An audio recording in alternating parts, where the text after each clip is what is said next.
You know, the concept, there's a song, something about no man being an island. It's pretty real. And if we are going to do what we're going to do right now, it means making a team work for you. It's always teams that are at the top. It's never about people at the top. It's about teams at the top. So if we're going to talk about something, then it's a team we're going to build. The first thing I think that we need to look upon is this concept of being an Asian company per se. We did not see ourselves that way. At our board of directors, we have 11 people with 7 passports. Not all of them look like me. And, you know, we're pretty international as a crowd. And that adds flavor to who we are. We saw ourselves as a global player. And Hong Kong was just a geographical location to play with. E-market, the e-commerce that was being developed at the time became our modality. That's what we utilized to get out there, to reach the people and touch them. And ultimately, it's exactly about that. It's about being able to touch them. It's about being able to create a level of service that you could keep on building. Now, the DVD or the video that you saw earlier talked about 975,000 people or something like that. Today, we just crossed 2 million. 2 million people in our custody. And that's built over 200 countries. So the boundaries are coming down, people. Globalization is a reality. It's knocking at our doors. Not to see it and wake up to it after the fact would be the mistake we would make. The reason Singapore thrives is because it is a hub. It is a very real hub. Are you with me? Certain decisions were made very early on that I believe would have been strategically very powerful. They were strategically very powerful. Taking advantage of the years, the centuries that made Singapore into what it was. Building upon a lack of boundaries, building upon bridges as opposed to walls, so to speak. This made Singapore great. Hong Kong, what makes Hong Kong thrive? I can speak a little bit more about Hong Kong because I've been there the last 7 years right now. And Hong Kong is a rock. You dig 6 feet down and you hit solid rock. There's nothing that grows on that rock. You can't, plant paddy. You cannot virtually. The island itself is solid rock. And if you see trees around in Hong Kong, it's because the municipality has come in at some point, dug into the rock, put in earth, fertilized it, and made that tree live. Probably the tree is numbered, and there's a database kept. That's how trees are kept in Hong Kong. Are you with me? It has no minerals to speak of.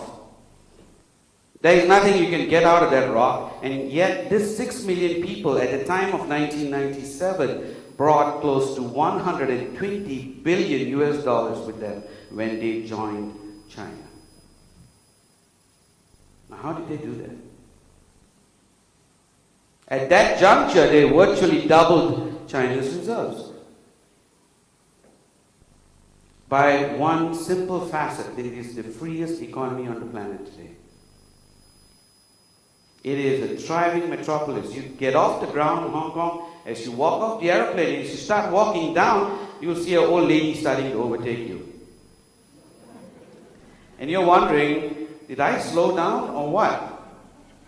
Now, as you start to speed up a little bit with your briefcase and everything lugging out of the, out of the gateway, and you try to overtake her back, she speeds up again. Competition is built into the nerves out there. Everyone's in a hurry to get somewhere. Are you with me? Is this all good? No. We need to take time, sit back, breathe. But at the juncture that we are in right now, we can talk about Coach A and Coach B. Coach A is what I refer to as the loving brotherly approach, where we go up to you and say, hey, you can do this. You can make it happen. You have the potential in you. It's all there. Wake up, go there and get the medal. But here you are. You're at the 100 meters of the Olympic race event. Because this is where you are in life, most of you. This is where you either make it or else. Am I right? Would that be a fair assumption to make for a lot of you? The next 5 or the next 10 years are going to make a tremendous difference in your life. Would that be fair? Yes? Okay. So here you are at the Olympic Games. You're at the 100 meters. You're at the finals.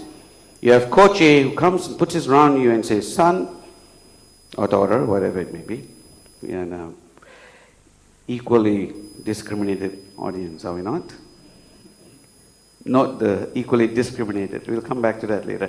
Point being, he says to you, son, you can do this.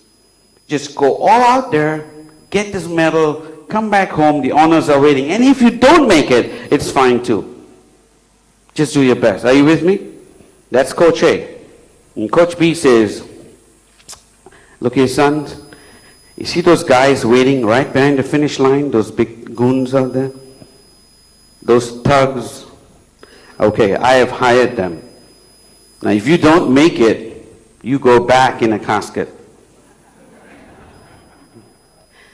Now, at that time when we had to make it, it's all about Coach B. It's about being able to push that extra hour, turn that extra minute over, seek that extra customer, smile a little longer. Are you with me? And that made the difference for us. But we didn't let the fact that we were Asian hold us back. Are you with me? Because we here have an heritage that gives us an edge. 2/3 of the population of this planet live in Asia, as you saw by the figures just now. Are you with me? 2/3 of the emerging markets, the new world, is the Asian millennium right now. And we know our backyard better than anyone else out there. Are you with me? With due deference to the people who are not Asian. And there is absolutely no reason why we should not turn this around and make it work for us. I mean, I lived in the West for 13 years. They have a wedding, 14 people turn up, and it's considered midway serious. You've got 20 people, that's a big wedding. Are you with me? Man, you guys don't know what a wedding is. You know, if you go out to India or China, it's like a whole village turning up. 1,000 people would be considered a mediocre event. So this is all about networking. It's about the people skills. It's about being able to go out there and talk.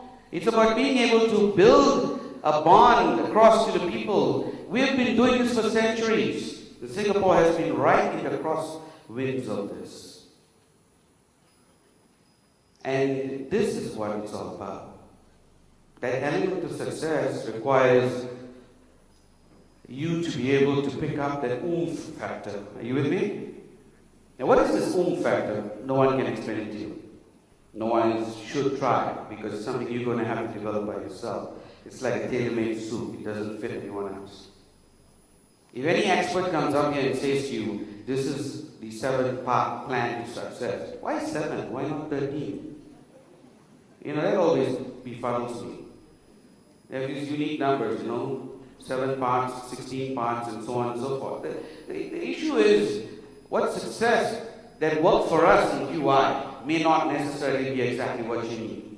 But you're going to have to identify with the things that we did and apply it in your own, customize it, turn it around, and make it stick where you live. Are you with me? Does that make sense? Success could be something that could be branded, put into a little package and sold to you. Then everyone who basically goes and attends the so-called success programs, trainings, whatever, would be out there making $1 million. It's not that simple.